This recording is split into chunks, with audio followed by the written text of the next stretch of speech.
Il n'y a pas d'action militaire sans objectif politique. En Afrique, la France tue plus que Covid, Ebola et Sida réunis.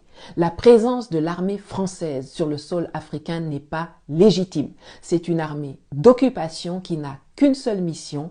Elle est le moyen que met en place la France pour assouvir son objectif politique qui est de consolider la colonisation française en Afrique dite francophone.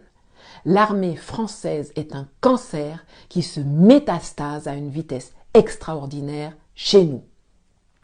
La présence de Barkhane coûte, selon les dires des officiels et parlementaires français, plus de 2 millions d'euros par jour à la France. Ça fait 1,311 milliard de francs CFA par jour. Par jour. Vous croyez que la France dépense 900 millions d'euros, soit près de 600 milliards de francs par an pour les beaux yeux des Africains parce qu'ils nous aiment? Mais non!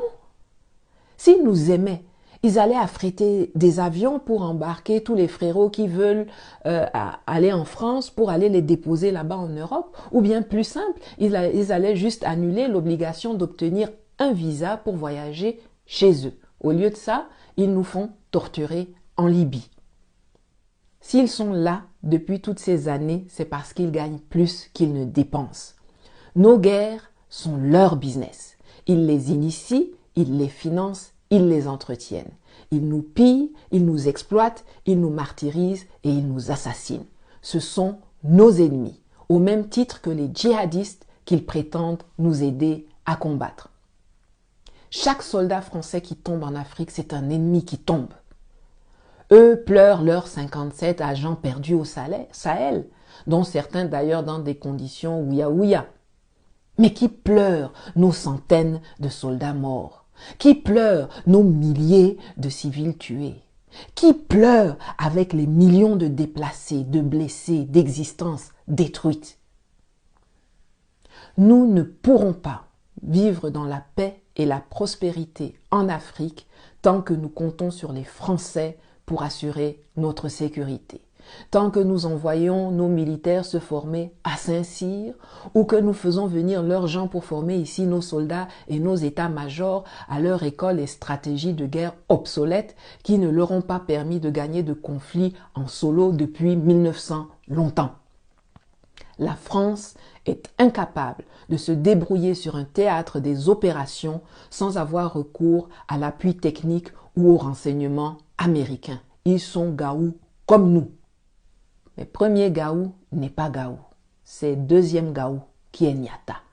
Ne soyons pas comme les arbres de la fable qu'on me racontait quand j'étais jeune, qui voyaient bien la forêt rétrécir, mais qui continuaient de voter pour la hache parce que son manche était en bois et qu'ils pensaient que c'était l'un d'entre eux. Tout comme la hache là, c'est pas ami de l'arbre, la France et les présidents qu'elle met et maintient à la tête de nos États ne sont pas nos amis. Nous devons les chasser, nous devons les combattre. Le monde est vaste. Allons de façon transitoire chercher les instructeurs de nos soldats ailleurs. Allons les chercher auprès des États ou des sociétés privées, en Chine, en Russie, en Turquie, en Israël, aux USA, à Cuba, en Corée, peu importe, où vous voulez, mais loin de la France, et si possible loin de l'Europe tant que cette dernière s'affichera complice des turpitudes françaises en Afrique.